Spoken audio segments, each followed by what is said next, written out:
Buenas noches a todos. ¿Cómo están? Espero que todos estén bien ahí en casa. Vamos a continuar nuestro estudio en el libro de Josué en el Antiguo Testamento, así que si traes tu Biblia, o más bien si tienes tu Biblia de la mano, ábrela, si no ve por ella. Vamos a continuar nuestro estudio en este libro de Josué, un libro maravilloso de poder ver pues el poder de Dios obrando en este pueblo, ¿no? Llevándolos realmente a cumplir la promesa que Él les había dado de conquistar esta tierra, la tierra prometida, ¿no? Eso es lo que nos habla el libro de Josué. Y recordando algo, el libro de Josué representa para nosotros como creyentes, pues la vida en el Espíritu, ¿no? Lo que ahora empezamos a vivir ya estando en Cristo, ya como nuevas criaturas, habiendo creído en Jesús, ¿verdad? Lo que nos entendemos acerca de nuestra vida ahora. Como cristianos, ¿no? Lo que representa este libro para nosotros. Así que bueno, si estás ahí, Josué 7, la semana pasada comenzamos a estudiar el capítulo. Vimos del verso 1 al 15, vamos a continuar en esta segunda parte. Quisiera iniciar haciendo una oración, así que pues vamos a cerrar nuestros ojos y vamos a orar al Padre. Padre, te damos gracias por esta pues tarde, noche que nos permite reunirnos de esta forma. Podemos hacerlo y venir a tu palabra, Señor, y sabemos que lo hacemos, Señor, porque eres tú quien está con nosotros y quiere enseñarnos a vivir vidas transformadas, que te glorifiquen, que te den gloria y honra solo a ti, Señor. Y te pedimos eso, Señor, por este tiempo, que seas tú dirigiéndonos, enseñándonos, Señor, corrigiéndonos, Padre. Habla a nuestro corazón, Señor. Sabemos que aunque no podemos reunirnos físicamente, Señor, estamos reunidos en el Espíritu, Señor. Y es tu Espíritu quien quiere redarguirnos, enseñarnos, Señor, a vivir vidas santas para ti, Señor. Así que háblanos, Señor. Por favor, que ese tiempo sea un tiempo en el que tú traigas fruto, Señor, a nuestras vidas, por favor. Te lo pido en nombre de Jesús. Amén.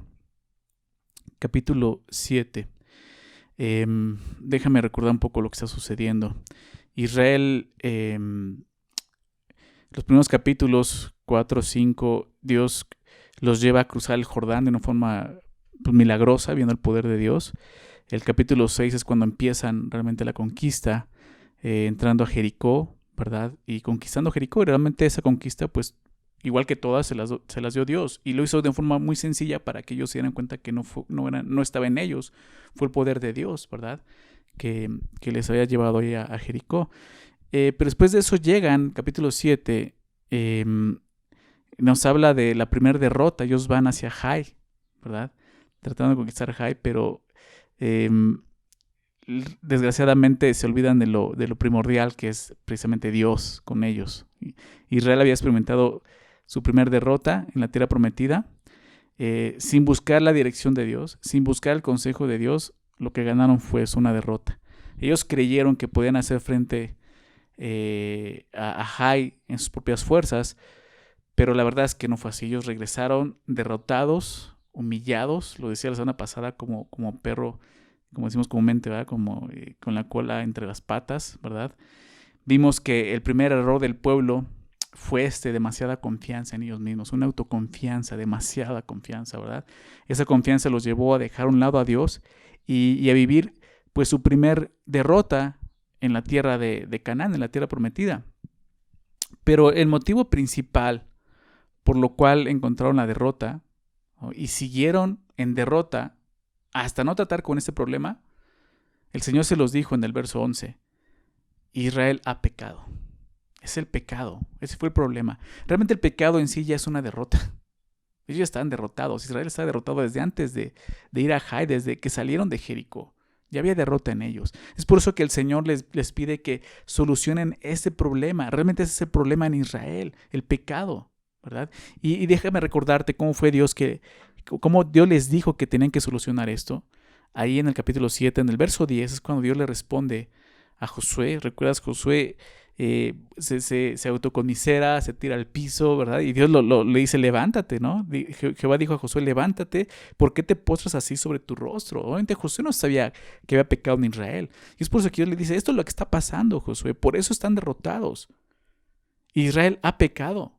Es lo que les dice, Israel ha pecado, verso 11, y aún han quebrantado mi pacto que yo les mandé, y también han tomado del anatema, y hasta han hurtado, han mentido, y aún lo han guardado entre sus enseres. Por esto por el pecado. Por esto los hijos de Israel no podrán hacer frente a sus enemigos, sino que delante de sus enemigos volverán la espalda, por cuanto han venido a ser anatema. Ni estaré más con vosotros, si no destruyereis el anatema de en medio de vosotros. Levántate, y es lo que tenían que hacer, esa es la instrucción, es lo que Dios les dice, tienes que terminar, tienes que tratar con esto primero. Levántate, santifica al pueblo. El pueblo tiene que ser santificado. Y di, santificaos para mañana, porque Jehová el Dios de Israel dice así, anatema hay en medio de ti, Israel. No podrás hacer frente a tus enemigos hasta que hayáis quitado el anatema de en medio de vosotros. Entonces dice, os acercaréis, pues mañana por vuestras tribus. Y la tribu que Jehová tomare se acercará por sus familias. Y la familia que Jehová tomare se acercará por sus casas. Y la casa que Jehová tomare se acercará por los varones.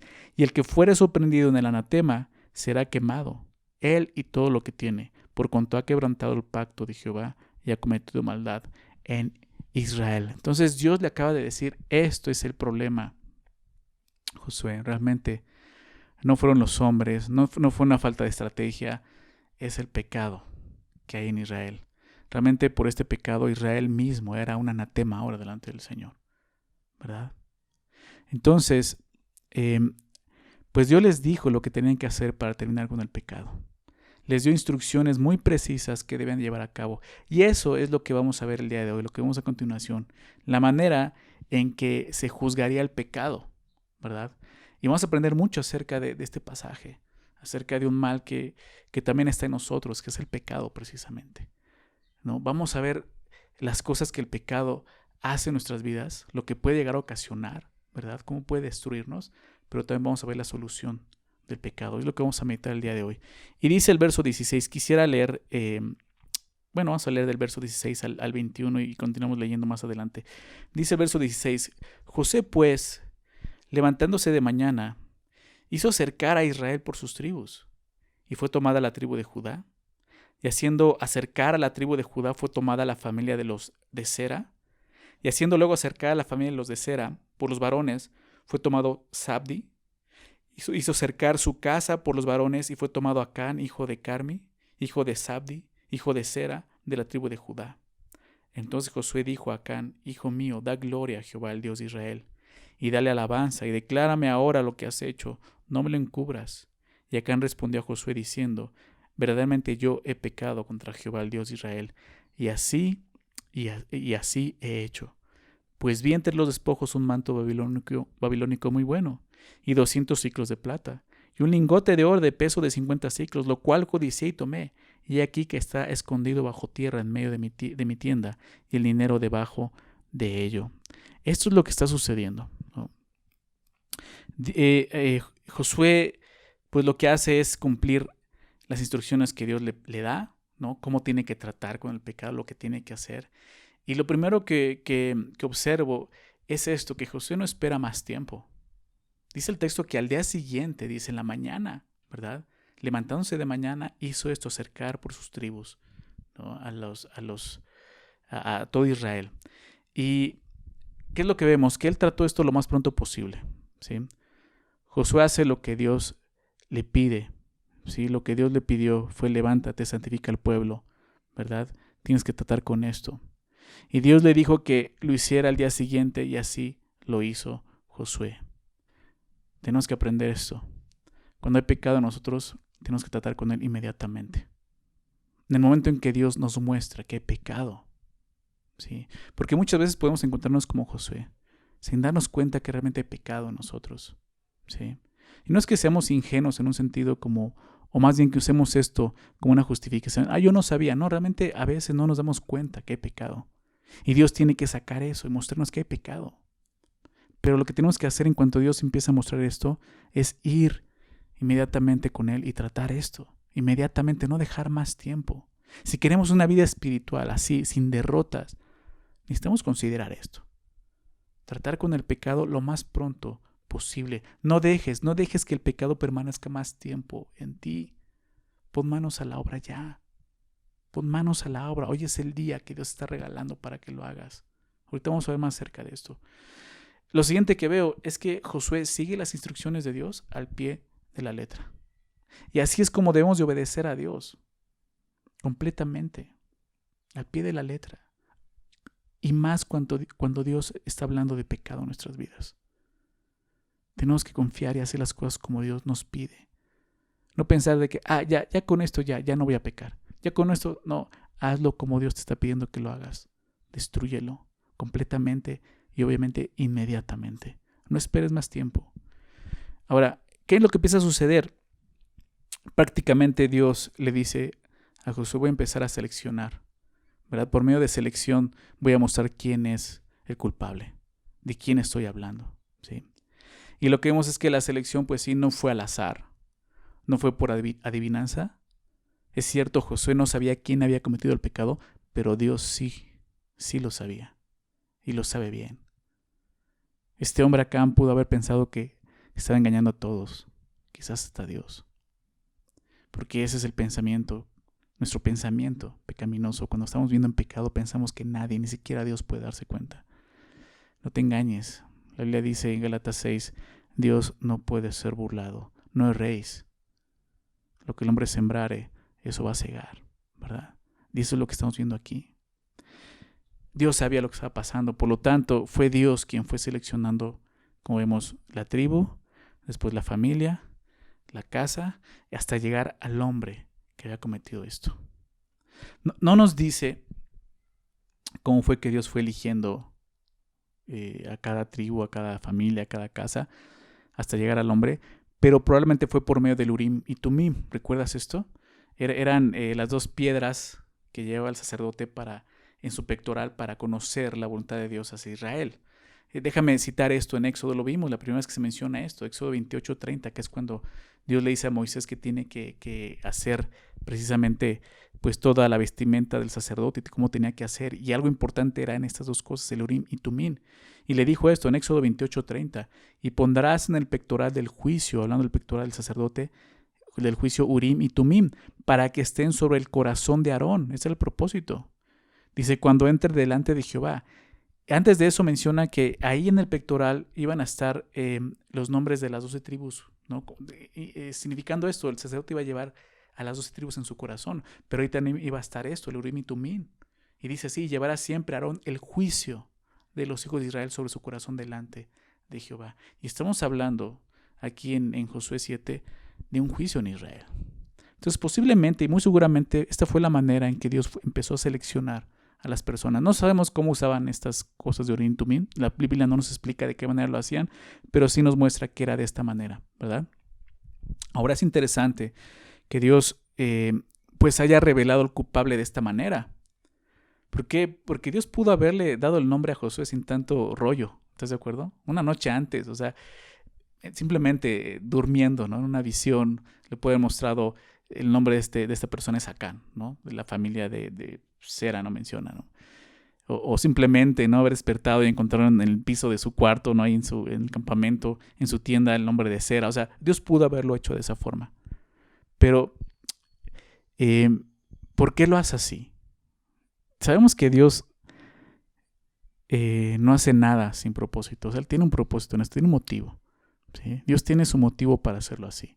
Para empezar, el pecado de este hombre estaba afectando a todo Israel. Y aunque su pecado fue en secreto, debía ser juzgado públicamente. De alguna manera, Dios está manifestando delante de todo lo que está pasando. Una forma de hacerlo público. Esto como fin que todo el pueblo conociera la magnitud del problema en que se encontraban, todos ellos, por el pecado de un solo hombre. Ellos tenían que darse cuenta cuánto puede afectar a todo el pueblo el pecado de un solo hombre. ¿Sabes? Dios nos ha estado hablando acerca de esto, ¿no? De la semana pasada en Tesalonicenses, estamos terminando Tesalonicenses, segunda Tesalonicenses, y Dios nos habla de eso, un poco de levadura leuda a la masa.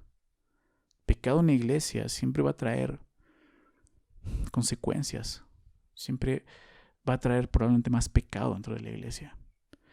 Es por eso que Dios juzga esto públicamente, para que todos los demás se dieran cuenta del gran problema que había dentro del pueblo de Israel.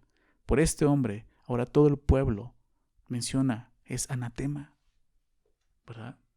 Y otro motivo por el cual Dios revela al pecador de esta manera, ¿sabes por qué es? Lo veo de esta forma, por su misericordia. ¿Por qué?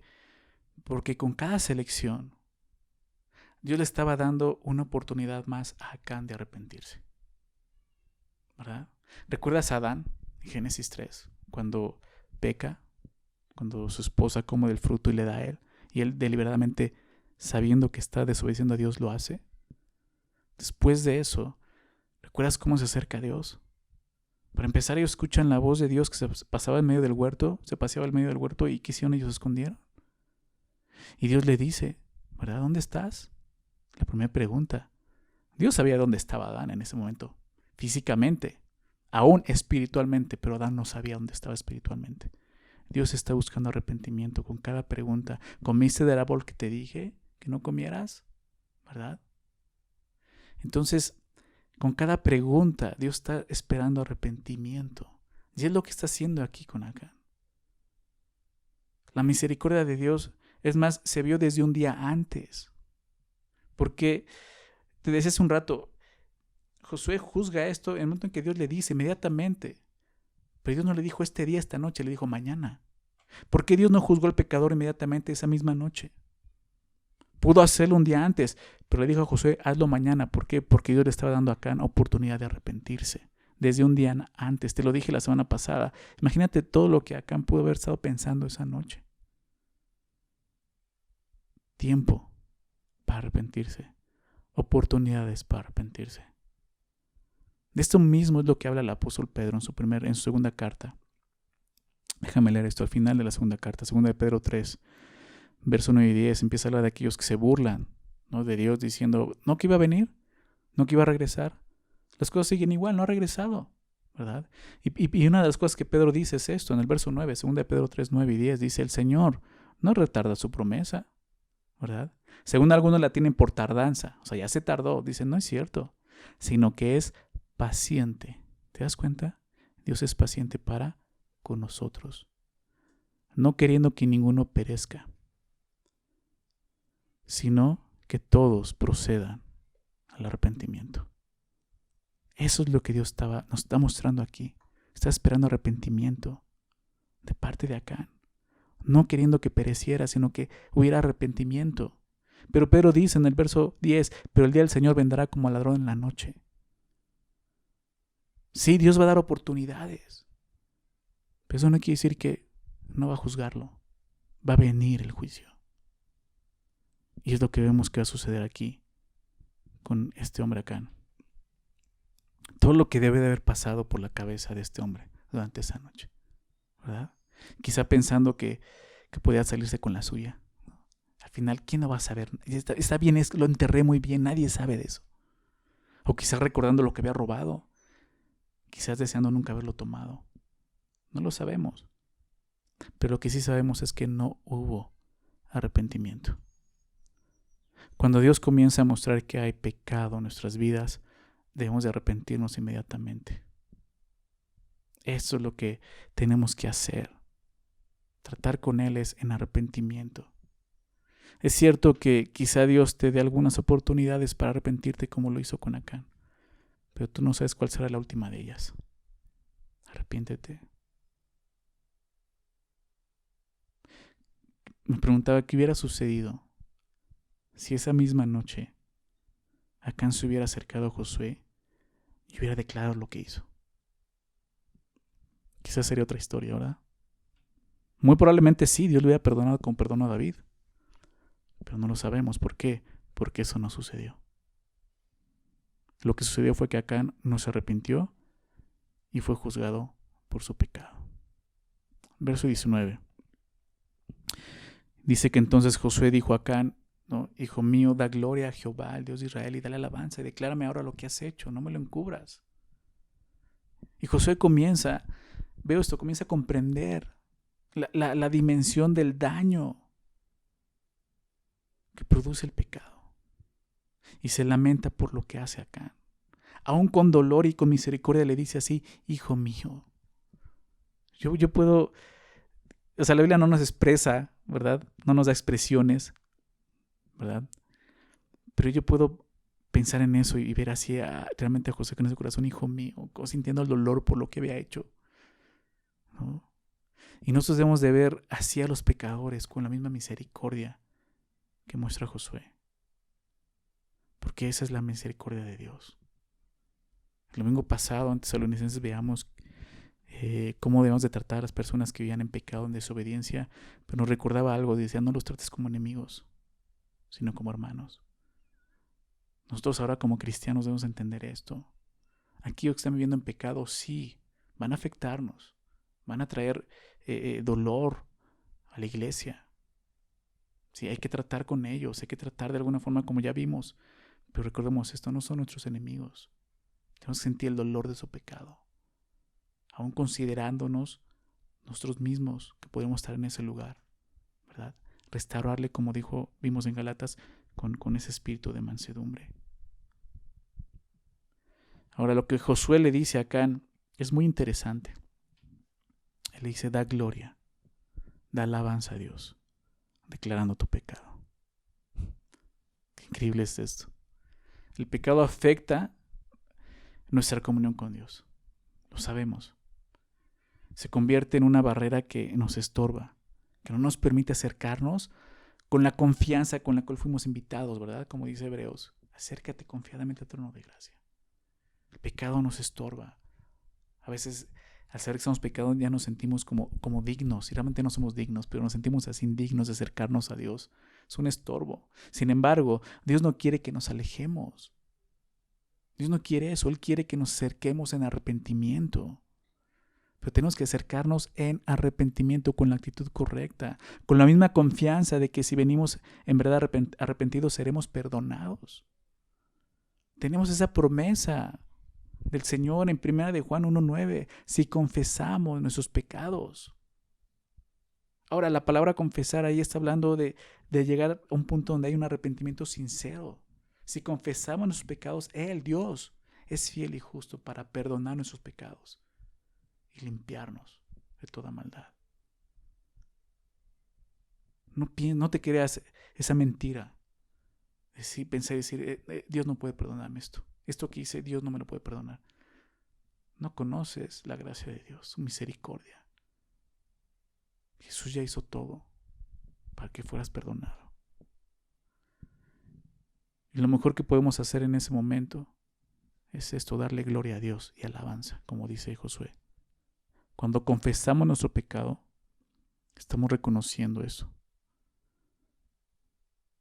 Que Dios es veraz. Prácticamente estamos diciendo, Señor, tú tienes la razón. Yo no tengo la razón, yo soy pecador. Señor, tú eres justo. Y eso le da gloria a Dios. Eso le da alabanza a Dios. Eso fue precisamente lo que escribió David, el rey David, en el Salmo 51, cuando es confrontado con su pecado por el profeta Natán. David reconoce su pecado, pero ve lo que dice el Salmo 51, verso 4. Fíjate lo que dice él, contra ti solo he pecado. Y dice a continuación, y he hecho lo malo delante de tus ojos. Dice, para que seas reconocido justo en tu palabra y tenido por puro en tu juicio. David está diciendo, Señor, sí tienes toda la razón. Tú eres justo. Yo pequé. No tengo justificación. Yo pequé contra ti. Hice lo malo delante de tus ojos. Tú eres justo. Es lo que está haciendo para que seas reconocido justo en tu palabra. Tu palabra es justa. Tienes toda la razón. Y al hacerlo, cuando venimos con Dios, confesamos sus pecados y realmente le damos gloria, realmente también lo que estamos haciendo es alabándole. La palabra alabar significa adorar. No está hablando de cantar al Señor. Está hablando de rendir nuestro corazón, de humillar nuestro corazón, de reconocer que estamos mal nosotros, que Él está en lo correcto. Entonces, después de haber pecado, lo mejor que podemos hacer es esto, darle gloria a Dios y alabar al Señor confesando nuestro pecado, no es ocultándolo. O sea, lo contrario es eso. Si tú no lo confiesas, se lo sigues ocultando, ¿qué estás diciendo? Estás deshonrando a Dios. Si el pueblo seguía así, iba a seguir siendo anatema. Entonces sí, ¿qué iban a decir las demás naciones de Israel? Entonces da gloria a Dios. Esto que menciona aquí Josué es un gran motivo, un gran incentivo para nosotros para arrepentirnos. Saber que estamos dando gloria y alabanza al Señor. Ahí, en medio de tu pecado, puedes darle gloria y alabanza a Dios. ¿Cómo? Confiésalo. Confiésalo. Te vas a dar cuenta que Dios va a quitar una carga pesadísima de tus hombros. Y no solo eso, vas a darte cuenta que ahora le estás dando gloria y alabanza. No esperes más. No lo encubras. O sea, lo que le dice Josué, ahí en el verso 19, no me lo encubras. No me lo escondas. Confiésalo. Dilo. Dice Proverbios 28:13. Quizás recuerdes este proverbio. El que encubre sus pecados no prosperará. Por eso José dice, no lo encubras, no lo escondas. No hay nada bueno en eso. No hay nada bueno en el pecado. Mas el que los confiesa y se aparta, alcanzará misericordia. Son dos cosas, el que lo confiesa y se aparta, arrepentimiento. Alcanzará misericordia, es la promesa del Señor. Mientras que encubras tus pecados, no vas a prosperar, va a haber derrota y derrota y derrota. Si estás viviendo en derrota espiritual de esa manera y dices, sí, no doy una, estoy en derrota, quizás Dios está diciendo, hay pecado, deja de encubrirlo, sabes de qué estoy hablando. Confiésalo, arrepiéntete, apártate. Acán no hace esto, aunque parece. Fíjate lo que dice a continuación, verso 20.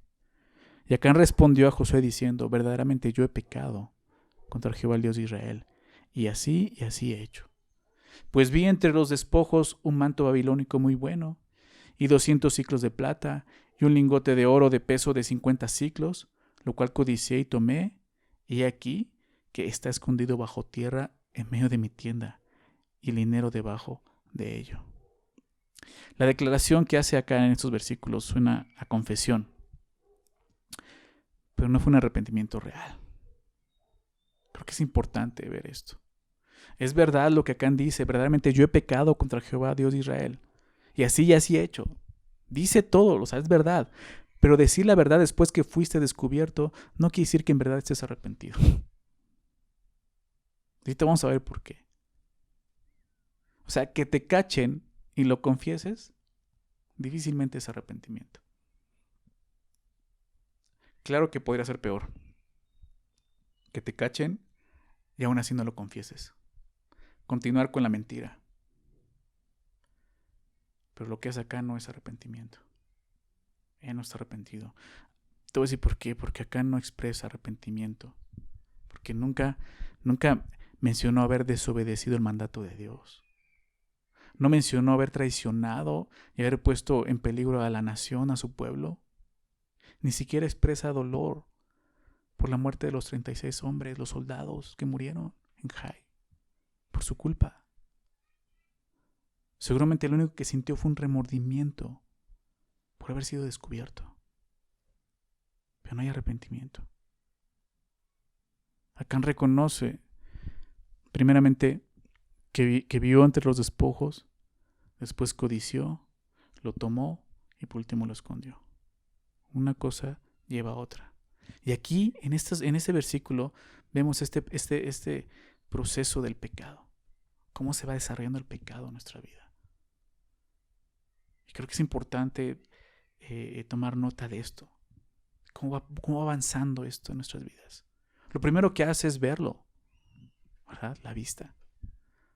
Todo inició por la vista. Entonces, ¿es mejor que no viéramos? ¿No? ¿Me saco los ojos? No. Pero debemos de estar conscientes y tener cuidado de lo que estamos viendo. Eso es importante. Las palabras de Juan, el apóstol Juan en su primera carta, 1 Juan 2:15. ¿Recuerdas estos versículos? 1 Juan 2:15. No améis al mundo, ni las cosas que están en el mundo. Si alguno ama al mundo, dice, el amor del Padre no está en él. Porque todo lo que hay en el mundo, y empieza a decir esto, 3 cosas. Dice, esto es todo. 3 cosas. 3, dije 3 cosas. Los deseos de la carne, los deseos de los ojos, la vista, ¿te das cuenta? y la vanagloria de la vida. Los deseos de la carne, apetitos que quieren nuestra carne, ¿verdad? Apetito sexual, ¿no? Adictivo, ¿no? Alcohol, drogas, sexo, todo eso es un apetito carnal. Los deseos de los ojos, lo vamos a ver ahorita, la codicia, quiero eso, ¿verdad? La envidia, la vanagloria de la vida, querer ser más de lo que eres, pensar que eres más de lo que eres. Dice, no proviene del Padre, sino del mundo. El Señor no nos enseña esto. Eso es del mundo. Tenemos que darnos cuenta qué es lo que nos está gobernando. Estos deseos. Así empieza el pecado. Por unos 3 deseos va a comenzar el pecado. El pecado de Acán comenzó por los ojos. El apóstol Pablo escribe en 2 Corintios 5:7, porque por fe andamos, no por vista, ¿recuerdan? Por fe. Tenemos la vista, sí, nos sirve, claro. Pero tenemos una guía mejor que eso. La fe. Y la fe viene por el oír, y el oír por la palabra de Dios. Nuestra fe en lo que Dios dice. Es real que estamos en un mundo carnal que se dirige solo por lo que ve físicamente. Pero nosotros que hemos nacido de nuevo, piensa en eso. Nuevas criaturas. 2 Corintios 5 habla de eso. ¿Verdad? De modo que si alguno está en Cristo, nueva criatura es. Las cosas viejas pasaron, aquí todas son hechas nuevas. Y parte de eso y el contexto está hablando de tu forma de ver el mundo. ¿Verdad? Ahora ve las cosas de forma diferente. Dios nos ha dado la capacidad de ser guiados más allá de la vista física. Tenemos la fe. Tenemos la fe. Acán recibió fe. Dios le dijo, no tomes nada de eso. Pero no hizo caso a la fe. Se dejó guiar por la vista física. Vio esas cosas. Y lo siguiente que hace es codiciarlo. El primer paso es la vista. Ser guiado por la vista física solamente, sin considerar la fe. El segundo paso es codiciarlo. La palabra codiciar significa deleitarse en. Desear algo apasionadamente. Eso es codiciar. Y eso es lo que pasó. Lo vio y empezó a codiciarlo en su mente, empezó a desearlo y desearlo, deleitarse en eso apasionadamente. Esta misma palabra la encontramos en uno de los 10 mandamientos, ¿verdad? Déjame citarlo, Éxodo 20:17. Es uno de los 10 mandamientos. Éxodo 20:17. No codiciarás la casa de tu prójimo. No codiciarás la mujer de tu prójimo, ni su siervo, ni su criada, ni su buey, ni su asno, ni cosa alguna de tu prójimo. No vas a codiciar. Acán falló en esto. En cuanto Acán vio estas cosas, comenzó a desearlas. Y así comenzó el pecado que afectó a todo el pueblo de Israel. Comenzó en la mente de un hombre. ¿Se dan cuenta? Así, en la mente de un hombre. Y es así como comienza el pecado en nosotros. Por nuestra mente. Entra algunas veces por la vista, pero en la mente está. Después Acán simplemente lo tomó y lo escondió. El siguiente paso es eso, lo toma, lo lleva a cabo. Lo ve, lo tiene en su mente, lo hace, lo toma. Dios le había dicho que no tomara nada de Jericó, ¿recuerdas? Nada, que era anatema para Dios. Dios le había dicho esto. Solo aquellas cosas, esos bienes, como el oro, plata, etcétera, cosas así, eran para el tesoro de Jehová. Por lo tanto, Acán sabía perfectamente que lo que estaba haciendo estaba mal. No fue un accidente, no fue que dijo, pues no sé, yo no sabía eso. Él sabía, recibió la instrucción. Por lo tanto, esto fue un robo. Porque así fue como Dios lo vio. Déjame recordarte esto, el verso 11. Así es como Dios ve el pecado. Israel ha pecado y aún han quebrantado mi pacto que yo les mandé. Y también han tomado del anatema. Y hasta han hurtado, ¿te das cuenta? Han mentido y aún lo han guardado entre sus enseres. Eso es, Dios está describiendo la manera en que está viendo el pecado y así tenemos que verlo nosotros. Otro mandamiento de los 10 mandamientos es no hurtarás, Éxodo 20:15. No hurtarás, es lo que estaba haciendo. Le estaba robando a Dios lo que le pertenecía. Después de entonces verlo, codiciarlo, tomarlo, ¿qué hace? Lo esconde. Acán era culpable de lo que se le acusaba. No tenía el derecho de tener esas cosas en su casa. Y él lo sabía. ¿Sabes por qué? Porque estaban escondidas. Eso es lo que va a suceder. Esconde las cosas, pero sobre todo trata de esconder su pecado. Así es como el pecado va sucediendo en nuestra vida. Él va a tratar de esconderlo, pero Dios va a sacarlo a la luz. No podemos esconder nada delante del Señor. Así es como el pecado se desarrolla. Así es como va progresando. Y quiero que me acompañes ahí en tu Biblia a Santiago capítulo 1. Recordaba mucho este pasaje. Santiago 1. Donde vemos claramente cómo sucede esto, ¿no? Nos describe Santiago cómo pasa esto. Santiago 1, verso 12. Dice así: bienaventurado el varón que soporta, ¿qué cosa? La tentación. Va a haber tentación. Va a haber tentación. Que haya tentación no quiere decir que seamos pecadores, ¿verdad? Pero va a haber tentación. Fue una tentación que vivió acá, ¿no? Sabía esas cosas y fue tentado. Pero dice, bienaventurado el varón que soporta la tentación, que no cae en la tentación. Porque cuando haya resistido la prueba, recibirá la corona de vida que Dios ha prometido a los que le aman. Hay una recompensa, recuerda eso, hay una recompensa cuando obedecemos a Dios. Cuando alguno es tentado, empieza a explicar esto, verso 13, cuando alguno es tentado, no diga que es tentado de parte de Dios. O sea, ni siquiera tenemos que pensar de esa forma. ¿Por qué? Dice, porque Dios no puede ser tentado por el mal, ni Él tienta a nadie. O sea, esa tentación no viene de parte de Dios. Entonces, ¿de dónde viene? Dice el verso 14, sino que cada uno es tentado cuando de su propia concupiscencia, ¿verdad? Está diciendo aquí, su propia concupiscencia. La palabra concupiscencia son esos deseos malos. Deseos realmente que se vuelven muy fuertes en nuestras vidas. Dice entonces, sino que cada uno es tentado cuando de su propia concupiscencia es atraído y seducido. O sea, esto no viene de Dios, esto viene de dentro de nosotros, de nuestro corazón. Entonces, dice la concupiscencia, después que ha concebido, da a luz el pecado. ¿Verdad? Empezamos viéndolo, codiciarlo, empieza a considerar tu concupiscencia, eres atraído, seducido, y después lo que sigue es tomarlo, como vemos, ¿verdad? Después que ha concebido da a luz el pecado, y el pecado siendo consumado da a luz la muerte. Eso es lo que la Biblia explica. El pecado solo va a traer muerte. La paga del pecado es muerte. El Señor le dijo a Adán y Eva, le dijo a Adán más bien, si comes de ese árbol, ciertamente morirás. Dios no nos engañó. Desde un principio enseñó esto. El pecado va a producir muerte, muerte eterna. Y eso es lo que estamos viendo aquí, en esta historia, en el libro de Josué. Al parecer todo lo que Acán toma, regresando al texto, realmente es de mucho valor económico, ¿no?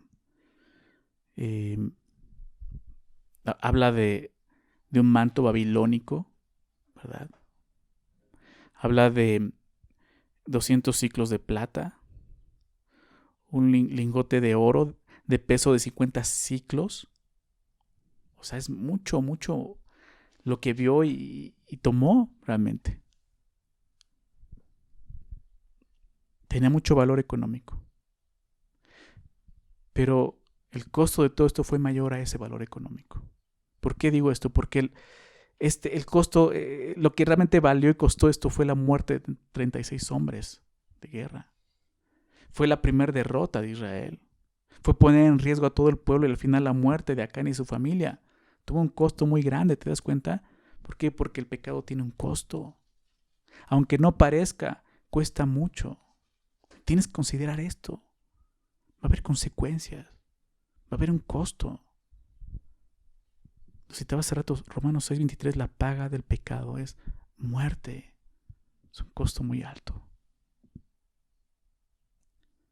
Si Acán se hubiera preocupado simplemente en obedecer a Dios, las instrucciones de Dios, ¿sabes qué hubiera pasado? Que Dios le hubiera dado más. Quiero adelantarme en el verso 1 del capítulo 8, el siguiente capítulo. Fíjate lo que dice ahí. Jehová dijo a Josué: no temas ni desmayes, toma contigo toda la gente de guerra y levántate y sube a Jai. Mira, yo he entregado en tu mano al rey de Jai, a su pueblo, a su ciudad y a su tierra. ¿Te das cuenta? Y harás a Jai y a su rey como hiciste a Jericó y a su rey, solo que sus despojos y sus bestias tomaréis para vosotros. Verso 2. ¿Te das cuenta de esto? O sea, de ahí en adelante todo lo demás iba a ser para ellos. O sea, Dios no le está quitando una bendición. La semana pasada veíamos cómo Dios está mostrando, esa es parte de mi primicia, lo vimos, en el capítulo 6. Pero él no respetó esto. No confió en Dios. Vamos a ver lo que sucede, la última parte, verso 22. Dice: Josué entonces envió mensajeros, los cuales fueron corriendo a la tienda, y aquí estaba escondido en su tienda y el dinero debajo de ello. Y tomándolo de en medio de la tienda, lo trajeron a Josué y a todos los hijos de Israel y lo pusieron delante de Jehová. Entonces Josué y todo Israel con él tomaron a Acán, hijo de Zera, el dinero, el manto, el lingote de oro, sus hijos, sus hijas, sus bueyes, sus asnos, sus ovejas, su tienda y todo cuanto tenían, y lo llevaron todo al valle de Acor. Y le dijo Josué: ¿por qué nos has turbado? Túrbete Jehová en este día. Y todos los israelitas los apedrearon y los quemaron después de apedrearlos. Y levantaron sobre él un gran montón de piedras que permanece hasta hoy. Y Jehová se volvió del ardor de su ira. Y por esto aquel lugar se llama el Valle de Acor hasta hoy. Qué triste, ¿no? Lo que sucede. El juicio. El juicio. Y vemos que el texto no fue juicio solamente para Acán. Toda su familia. ¿Por qué? ¿Por qué si la Biblia muestra y enseña que el pecado solamente va a ser juzgado en la persona, no en sus familias, no en sus hijos? Probablemente la familia de Acán sabía lo que había hecho. Y eso los hacía cómplices de su pecado. O sea, ir a su tienda e enterrar estas cosas, definitivamente se dieron cuenta. Sabían lo que estaba pasando. Ninguno de ellos se arrepintió tampoco. Por eso fueron juzgados de esta manera. Algunos mencionan y dicen, no, el texto realmente no expresa bien, pero el único que fue juzgado, apedreado y muerto y quemado fue Acán. Pero yo creo que no, yo creo que dice ahí, o sea, habla de ellos, ¿no? Que los apedrearon y los quemaron. No solamente, obviamente, el manto y todo lo demás, sino yo creo que también sus familias, sus hijos. Y es triste ver que toda su familia muere de esta manera. Pero es más triste saber que fue por el pecado de su padre. Yo creo que sus hijos sabían de esto y no se arrepintieron. Y fueron juzgados junto con su padre. Hay muchas cosas que aprender de esto. Para empezar, nuestro pecado no confesado, va a afectar a nuestras familias. Va a afectar a nuestras familias. Cuando no eres contundente con el pecado, eso es lo que le estás enseñando a tus hijos. A ver el pecado como algo no tan malo.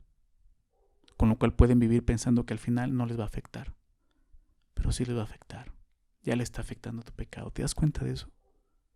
Muchos cristianos de cuna, entre comillas digo, nacidos y crecidos en familias de padres cristianos, viven así sin temor del pecado. Porque así lo aprendieron de sus padres, que no confesaron su pecado a tiempo. O sea, eso lo estás enseñando a tus hijos. Esta es una persona que sigue viviendo en pecado y no te estás arrepintiendo. No crees que solo te va a afectar a ti, está afectando a tu familia. Si eres una persona iracunda que no se arrepiente de eso, tus hijos van a crecer iracundos, van a aprender eso. Si es una persona chismosa, van a aprender a ser chismosos. Si eres una persona que no es prudente, van a aprender a ser imprudentes. Van a pensar, así es, así aprendí de mis padres. Son cristianos, son bien cristianos. pero así viven, así es. Enséñales el pecado con tu propia vida. Enséñales el arrepentimiento. Como padres creo que es importante que tú les enseñes a tus hijos el arrepentimiento. Claro que Dios se los puede enseñar y lo pueden aprender de otra forma, pero qué mejor que tú les enseñes, hijo. Necesito arrepentirme, me arrepentí por esto, es pecado delante de Dios, fallé delante de Dios, pero Dios tiene misericordia de mí. No cometas el mismo error, tienes que arrepentirte, enséñale el camino correcto. Tus hijos el día de hoy pueden estar viviendo en pecado por tu propio pecado y van a ser juzgados por ese pecado que han heredado de ti inconscientemente. Es porque tú no te arrepentiste. Arrepiéntete, pídeles perdón, confiésalo. Pídeles perdón diciéndoles: yo les he hecho partícipes de esto. No es correcto lo que he hecho, hijos. No lo hagan ustedes, no es correcto delante del Señor. Dale gloria a Dios. Dale alabanza al Señor, confiesa tu pecado. Cuida a tu familia. Tu pecado puede estar matando a tu familia y tú ni cuenta te estás dando.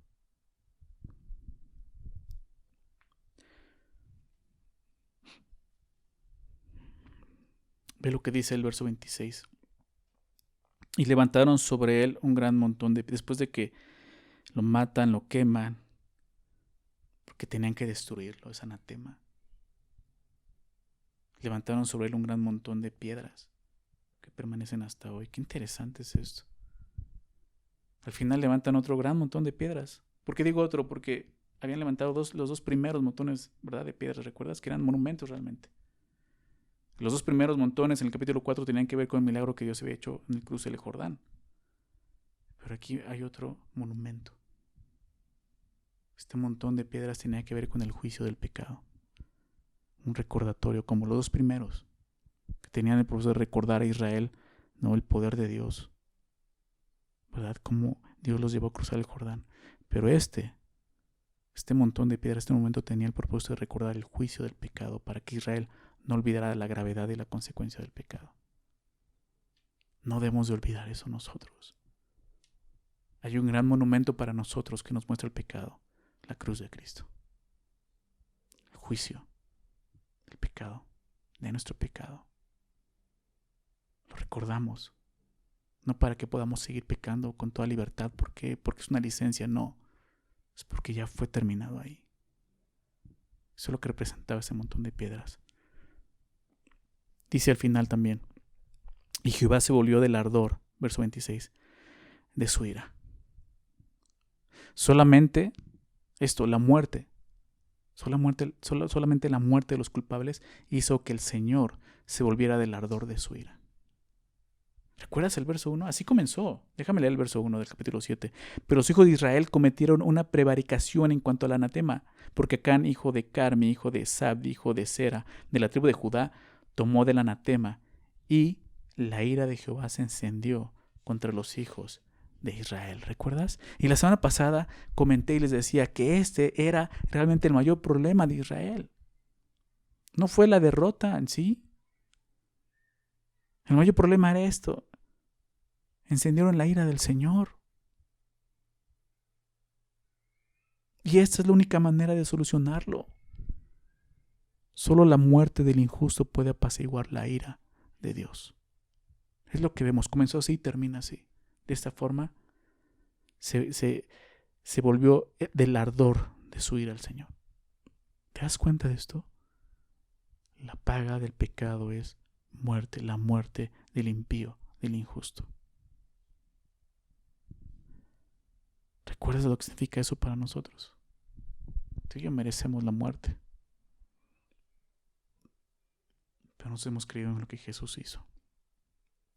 Eso es lo que la Biblia nos enseña. Déjame recordarte esto, 1 de Pedro 3:18, porque también Cristo padeció una sola vez por los pecados, el justo, ¿por quiénes? ¿Recuerdas? Por los injustos. El justo, tomando el lugar de los injustos. ¿Por qué era necesario eso? La muerte del impío, del injusto. Jesús toma nuestro lugar, dice, para llevarnos a Dios, siendo la verdad muerto en la carne. Esto es lo que Jesús hizo en la cruz. Muere por nuestro pecado, por nuestra culpa. Toma nuestro lugar para darnos vida, pero vivificado en espíritu. Hay esperanza, ¿te das cuenta? Así es como termina este pasaje. Déjame leer las últimas palabras de ahí. Dice, y por esto aquel lugar se llama el Valle de Acor hasta hoy. ¿Por qué digo que hay esperanza? Déjame explicarte. Acor significa turbación. ¿Sí? Quizás en tu Biblia ahí, de las que tienen significados, ahí aparece una notita y dice turbación. Eso significa turbación, porque eso fue lo que pasó, una turba en Israel. Este valle será recordado por la turba que vivió ahí con el pecado de un hombre, que vino a afectar a todo el pueblo. Sin embargo, este lugar vuelve a mencionarse en la Biblia 2 ocasiones más fuera del libro de Josué. Y con un sentido muy interesante, muy diferente, totalmente diferente y profético. Los dos pasajes, Isaías y Oseas, déjame citarlos. Isaías 65:10. Isaías 65:10, al final ya de este profeta, de su libro, el capítulo 65, verso 10, está hablando de tiempos proféticos y está hablando de la restauración que va a hacer Dios con Israel, del juicio en este capítulo, ¿verdad? Pero aquí menciona en el verso 10 aquellos que realmente van a buscar lo que va a hacer con ellos. Fíjate lo que dice Isaías 65:10, dice, y será Sarón para habitación de ovejas. Pero ve lo que dice a continuación, y el valle de Acor, este lugar, dice, para majada de vacas, para mi pueblo que me buscó. ¿Sabes qué significa esto? Que Dios los va a recibir. Para majada de vacas va a ser el corral donde voy a tener este ganado. Está hablando de Israel. O sea, al final aquellos que me busquen, yo los voy a proteger. El otro pasaje es Oseas 2, verso 15. Oseas 2:15 dice así, y le daré sus viñas desde allí. Igual, un pasaje profético, hablando de Israel, tiempos futuros. Le daré sus viñas desde allí, y el valle de Acor, ese mismo lugar, por puerta de esperanza. ¿Ven lo que dice Oseas? Este lugar va a ser una puerta de esperanza. Es increíble lo que nos está diciendo. Que en medio de toda esta historia así muy triste, hay esperanza, dice el Señor. Va a haber esperanza. Al final, la turbación por el pecado será sustituida por un valle de esperanza. ¿Cómo? ¿Cómo? Déjame terminar con esto. Acompáñame al libro de Romanos, por favor. Romanos, capítulo 7, por favor.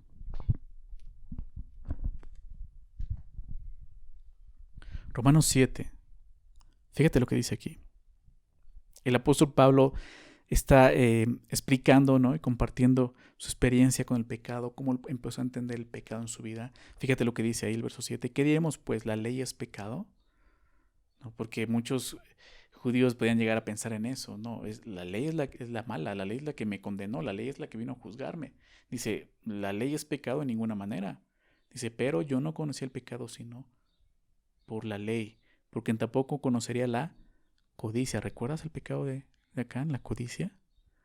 Ese mismo pecado dice, si la ley no dijera no codiciarás, Pablo dice, yo no conocería la codicia si la ley no dijera esto. O sea, Dios le estaba trayendo la verdad a Israel. ¿Para qué? Para que ellos se dieran cuenta de su problema. Su mayor problema es hay pecado. Esa es nuestra condición de todos los seres humanos. Y es lo que Pablo dice, el pecado, la ley me ayudó a ver mi pecado. Mas el pecado, tomando ocasión por el mandamiento, produjo en mí toda codicia, porque sin la ley el pecado está muerto. ¿Verdad? Sin la ley, pero ahora hay ley. Y yo sin la ley vivía en un tiempo, pero venido el mandamiento, o sea, la ley, el pecado revivió y yo morí. La paga del pecado es muerte. Y hallé que el mismo mandamiento, que era para vida, ahí me resultó para muerte. O sea, Israel tenía que reconocer esto, el pecado es muerte, nos va a matar. Porque el pecado, tomando ocasión por el mandamiento, me engañó y por él me mató. Y Pablo personifica el pecado, ¿te das cuenta? Y no es de que, pues, entonces la culpa es del pecado. No, o sea, más adelante explica, o sea, la culpa está en mí, o sea, el pecado está en mí. Dice, porque el pecado tomando ocasión por el mandamiento, me engañó y por él me mató. De manera que la ley a la verdad es santa, y el mandamiento santo, justo y bueno. Pablo explica, o sea, la ley es buena, ¿verdad? Entonces, ¿cuál es el problema? Acompáñame dos capítulos anteriores a este, Romanos 5. Vamos a ver cuál es el problema realmente. Quiero leer desde el verso 15, Romanos 5, 15, dice: pero el don no fue como la transgresión. ¿De qué está hablando del don? Está hablando del regalo de Dios. La palabra don habla de un favor, de un regalo. Está hablando de lo que Dios hizo. Claro que está hablando de Jesús. Pero el don no fue como la transgresión. La transgresión está hablando del pecado de Adán. Fíjate lo que dice: porque si por la transgresión de aquel uno murieron los muchos, ¿recuerdas lo que estaba pasando en Israel? Porque el pecado de uno estaba afectando a muchos, todo Israel. Y esto era una imagen de lo que sucedió en Génesis 3. Pablo lo explica de esta manera: por el pecado de uno, Adán, murieron los muchos, todos nosotros. Dice: abundaron mucho más los muchos, para los muchos la gracia y el don de Dios, por la gracia de un hombre, Jesucristo. Y con el don no sucede como en el caso de aquel uno que pecó, porque ciertamente el juicio vino a causa de un solo pecado para condenación. Eso todos lo vivimos. Pero el don vino a causa de muchas transgresiones para justificación. O sea, Pablo está mostrando que el don de Dios fue mucho mayor, la gracia de Dios, que el pecado del hombre, que la transgresión del hombre. Dice verso 17: pues si por la transgresión de uno solo, recuerda que está hablando de Adán, por la transgresión de uno solo reinó la muerte, mucho más reinará en vida por uno solo, Jesucristo, los que reciben la abundancia de la gracia y del don de la justicia. Así que, dice, como por la transgresión de uno vino la condenación a todos los hombres, de la misma manera, por la justicia de uno vino a todos los hombres la justificación de vida. ¿Te das cuenta cómo está mostrándonos esto? Cómo el valle de Acor, de turbación, se convierte en un valle de esperanza.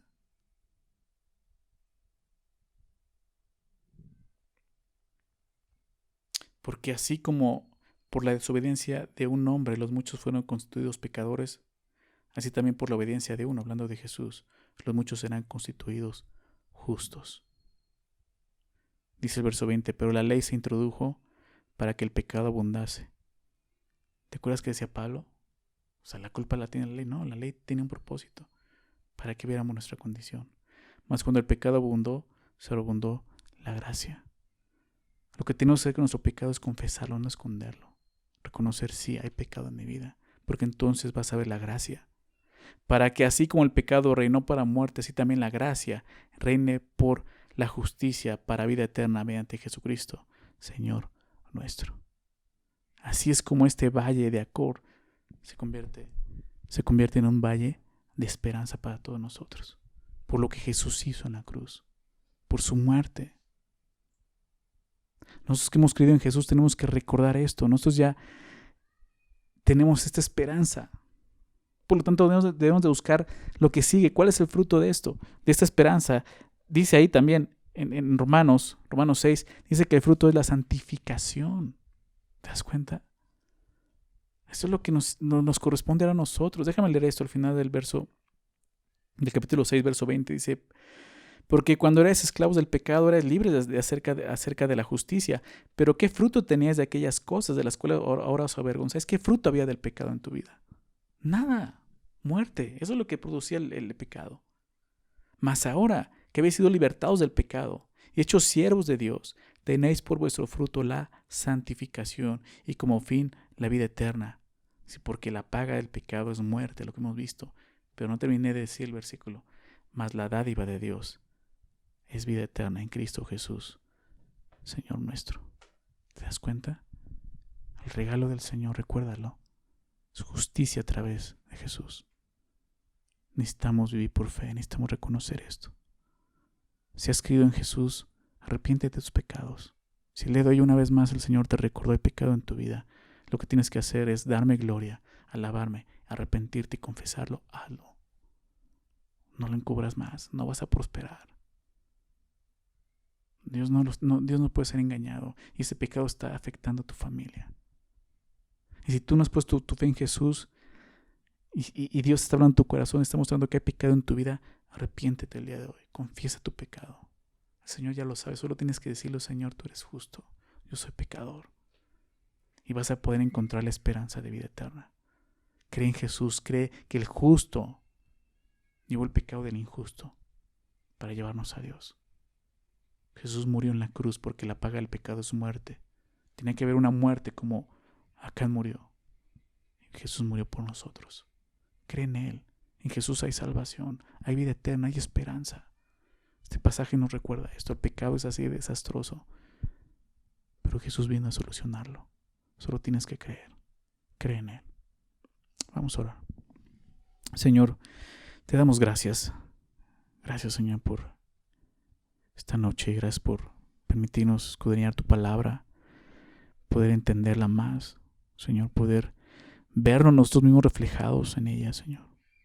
Poder ver el pecado, Señor, lo que el pecado ocasiona en nuestras vidas y cómo afecta no solo nuestra vida, la vida de aquellos que están cerca de nosotros. Y poder ver cómo ese pecado va avanzando y progresando. Señor, ayúdanos, Señor. Porque también vimos la manera en que tenemos que resolver esto. Y es confesándolo, arrepintiéndonos inmediatamente, sin esperar más tiempo. Señor, trae confesión el día de hoy, Señor. Por muy difícil que pueda ser para nosotros, produce eso, arrepentimiento en nuestro corazón. Que no esperemos un día más, un domingo más, un mes más. Señor, no sabemos cuántas oportunidades más nos vas a dar. Ayúdanos. No queremos seguir afectando a nuestras familias, Señor. Trae arrepentimiento a tu iglesia, Señor. Señor, nuestro Señor Jesús murió en la cruz para que ya no pequemos más, para quitar esa carga, esa culpa. La llevó Él por nosotros, pero no es para que vivamos en pecado. Es para que nos podamos disfrutar ahora, Señor, en una vida en santidad que te dé gloria, que te dé alabanza. Señor, gracias por tu palabra. Gracias por lo que nos hablas. Y sobre todo, gracias por la esperanza que tenemos en Cristo. Gracias, Señor, por amarnos tanto. Permite que ese amor y esa gracia opere en nuestro corazón, Señor. Que ya no seamos como Acán, Señor, endurecidos. Que podamos venir arrepentidos delante de ti, Señor. No esperar a que alguien nos cache y nos descubra. Realmente en arrepentimiento confesa nuestro pecado. Por favor, Señor, te lo pido en el nombre de Jesús.